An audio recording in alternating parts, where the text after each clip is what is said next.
My name is Ben. And my name's Josh. Welcome back to FPL Graduates. Welcome back to another video where today we're going to be talking about our Game Week 15 teams going into this game. Of course, such short turnaround time. We're going to be going into this hopefully with some decent teams. Without further ado, let's... Okay, then, so we're going to kick off into my team. So to give you a bit of context, we're recording this on Wednesday night, post all of the games, so about 10 p.m. So it's been, so far, a pretty decent game week for me in Game Week 14. I'm up to about 2.4 million as it stands. No real rank hurters other than maybe Pedro Porro at the moment, and I have two players to play as well. So looking like a decent green arrow, which I need a few of them, let's be honest, with this rank at the moment. Going into Game Week 15, I've got three free transfers, sorry. So it's just a case of whether I want to use them, and particularly probably in this defence. So yeah, starting off in goal, David Raya, Fulham away. Obviously got the clean sheet against United, which was nice to see. It's just you're lacking the extra value points that it seems every Arsenal defender seems to be picking up right now. Obviously Saliba and Timber got the goals from the set pieces and bonus points as well. So when you amass that all together and Raya doesn't even get 3 saves, it does sting a little. So a potential double up is maybe an area that I'm going to look into going into the defence. Rico Lewis is just an absolute painful player because you know that City can keep a clean sheet whenever they want, really, and then he gets benched for the game that they do, but then Guardiola subs him on for 75 minutes into the game, so you don't get any auto subs, which is lovely. Palace away this week again. I don't think it's a bad fixture. I can see them keeping a clean sheet there. Palace haven't been great going forwards. I do think they have looked better since Eze's come back, but nothing too worrying at the moment. So yeah, he's potentially on the chopping block this week if I want to make the move. I'll discuss my transfers probably more towards the end. Nuri as well, equally as frustrating, just because Wolves seem to ship 4 goals most weeks at the moment.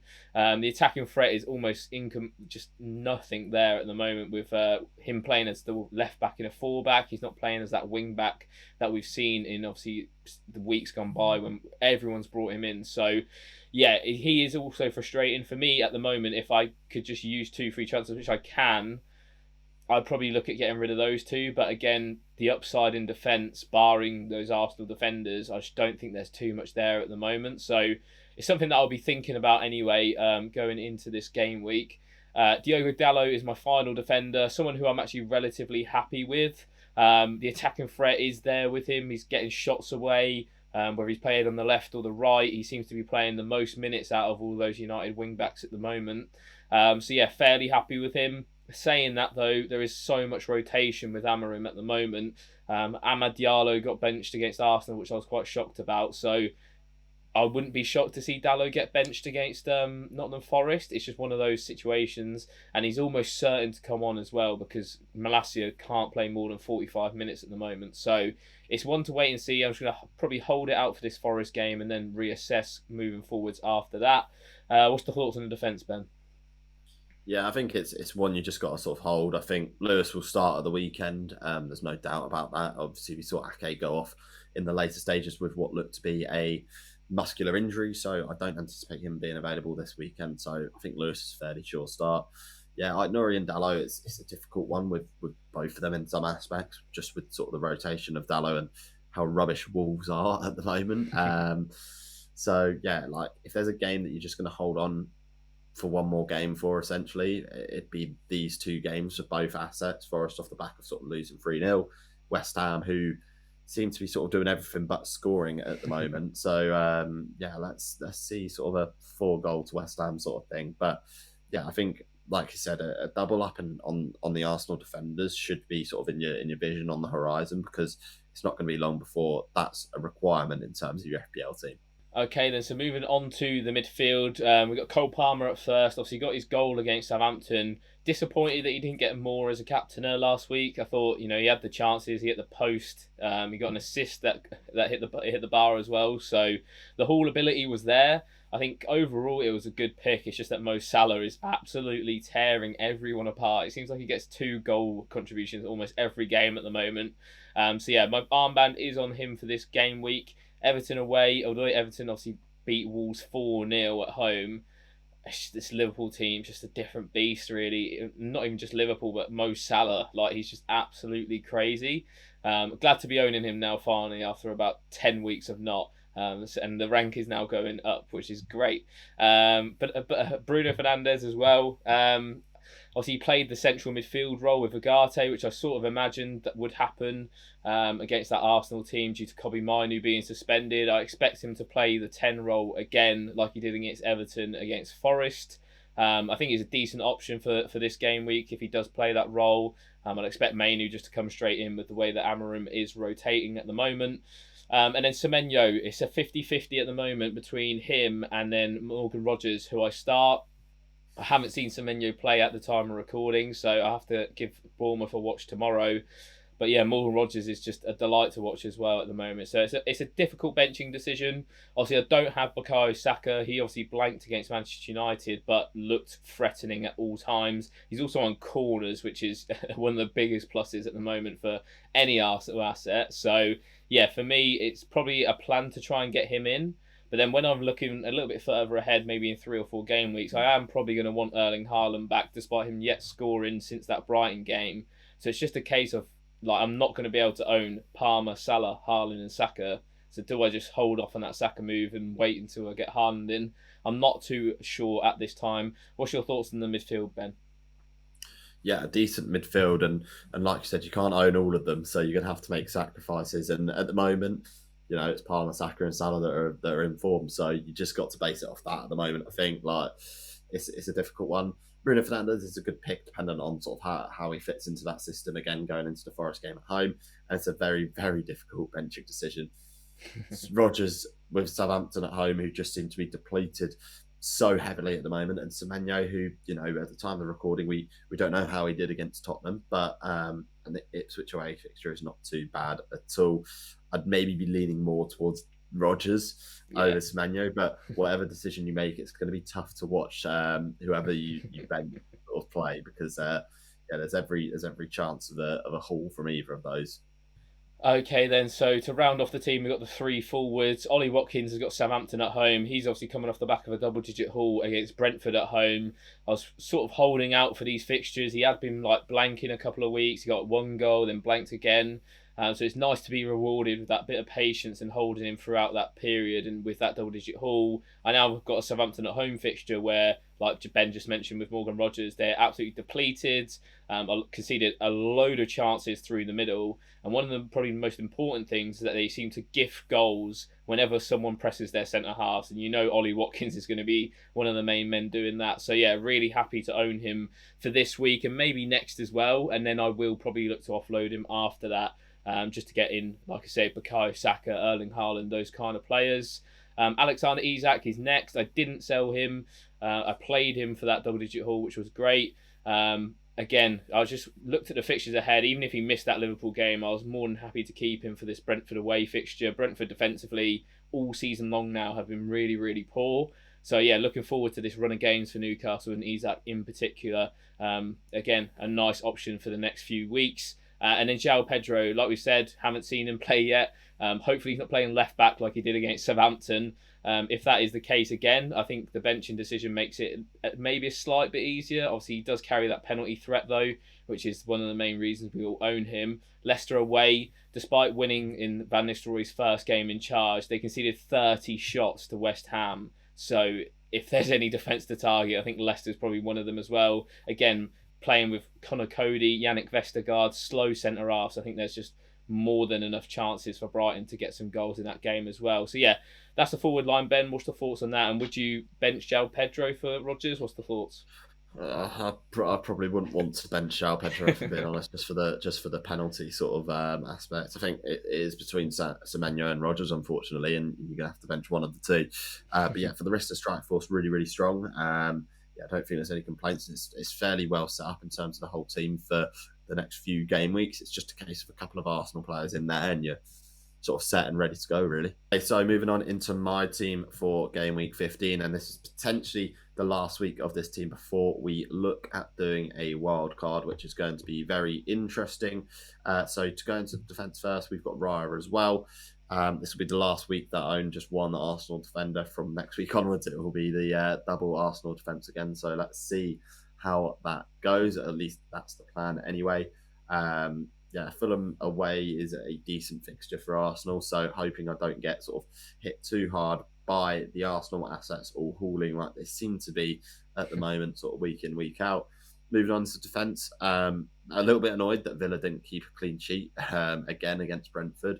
A goal that's sort of easily avoidable, but it's happened, and Southampton are fairly toothless. So if they're gonna keep a clean sheet, Villa against anyone, it's going to be this week against Southampton at home.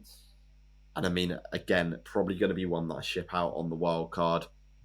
In fact, probably all three of these defenders will not feature on the wild card. Ait Nouri been rubbish at the moment. One last sort of saloon and one last chance for my team, and Gvardiol, who ticks along ever so often with the points, but it's just dried up a little bit over the last few weeks. And he's it's definitely a case with the structure of FPL teams at the moment.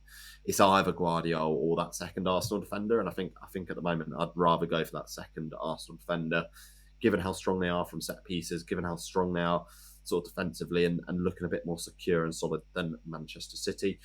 Josh, what's the thoughts on the team there?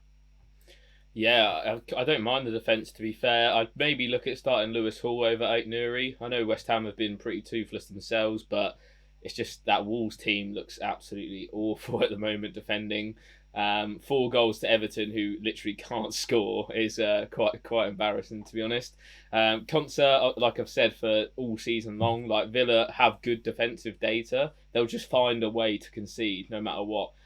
So yeah, really frustrating for owners, but it's just been happening all season. And it seems to under Unai Emery. Gvardiol I thought was unlucky not to get a haul against Nottingham Forest. Missed 2 big chances. Also got the clean sheet as well. So yeah, unlucky, but like you say, there's no real comparison there between him and an Arsenal defender at the moment, because you're not likely to get too many clean sheets from City. Okay, so moving on to midfield, and as you can see, we've got Salah captained as well for this upcoming game week, and I don't think there's any other choice that you can really go for in terms of captaincy. It's a standout choice against Everton. So yeah, fairly happy and settled with that. Cole Palmer, brought him in for last game week, and a little bit disappointed, like Josh said. He should have come away with a much larger haul, and in my opinion, captaining him last week was the right decision. It was just the wrong outcome that came for us. So, statistically speaking, Palmer accumulated so much XGI in that game. He was unlucky to come away with just, what was it, the 7 points that he got in total. And then we've got the 3 sort of cheaper assets in terms of the midfield. We've not got a benching headache because we've not really got a bench to work with. And that's sort of as a result of sort of the free premiums that I've got in my team at the moment. And looking into a wild card, it's probably likely that for myself and for the structure of the team, it's sensible for me to go down to 2 premiums rather than the 3, or at least maybe sort of a premium that's not 15 million at the moment. Maybe going down to Bukayo Saka and freeing up 5 million to upgrade some of these midfielders. And Rodgers will definitely stay in, just because he's looking such fantastic form. Semenyo's got a case to stay in. Ipswich away is a good fixture, and Bournemouth are looking good. And Jorginho Ruta, who was unlucky a couple of game weeks ago not to return, and we don't know as of yet whether he returned, what he did in game week 14. So we'll just have to wait and see. Josh, what's the thoughts there on the midfield? Yeah, for this week alone, you're pretty well set, to be honest. I think obviously Salah and Palmer pick themselves. You don't have to bench Rodgers, which is a massive win for you. And then Ruta, I thought against Southampton, he was probably the shining light of that Brighton attack. From the eye test, he had multiple opportunities to score, unlucky not to score. So yeah, a nice pick at the moment. I think the minutes there are slightly questionable when Minte comes back. They've got Solly March nearly coming back, so plenty of competition in those wide areas, and I don't really see him taking minutes from João Pedro, to be honest, in that sort of 10 role which he played for Leeds last year. So it'll be interesting to see how he does, because obviously he costs a lot more money for Brighton, so I expect him to get minutes. It's just sort of where he plays in that system. Semenyo as well, yeah. Again, sort of seeing him, how he comes back from obviously that suspension. It'll be interesting. He's well rested. It's just whether he can sort of hit the ground running. Sort of missed out on a few points. I imagine he probably would have scored against Wolves. Pretty much everyone is at the moment. So yeah, it's frustrating for owners, but Ipswich away, a nice fixture, and no complaints this week. Okay, so moving on to strike force, and we've got Erling Haaland and Cunha up top, both who could potentially go out on the wild card going into game week 16, which is the sort of full focus. So, in an in an ideal world for me, I'm going to be not making any transfers, rolling that free transfer, giving myself sort of a couple of free transfers to work with post wildcard. I think that's the sensible thing to do here. The team looks strong enough on paper, and we've got one sub essentially on the bench that will provide the coverage at the moment. Like Josh said, it's Lewis Hall. You know, it could be Ait Nuri that's first on that bench come the deadline. So we'll just have to wait and see. Obviously, Harwood Bellis sort of not really in consideration for me. Yes, I believe he's back from suspension, but yeah, it's one of those ones where the bench is a little bit weak, but I knew it was going to be going into this potential sort of busy period and the wild card period for me. So, Josh, that's the overall thoughts there on my team and my strategy with the wild card. What do you think on that? The potential to wild card to go from 3 premiums down to 2?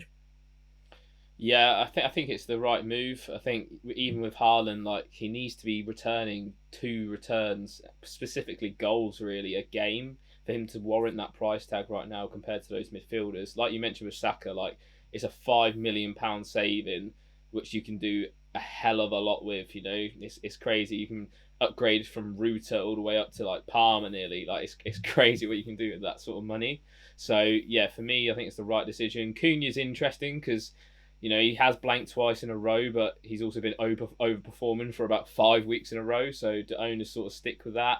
It'll be interesting to see. I think he's still a decent option for the next couple of weeks. It's just Wolves just haven't looked good in the last couple of weeks either going forwards.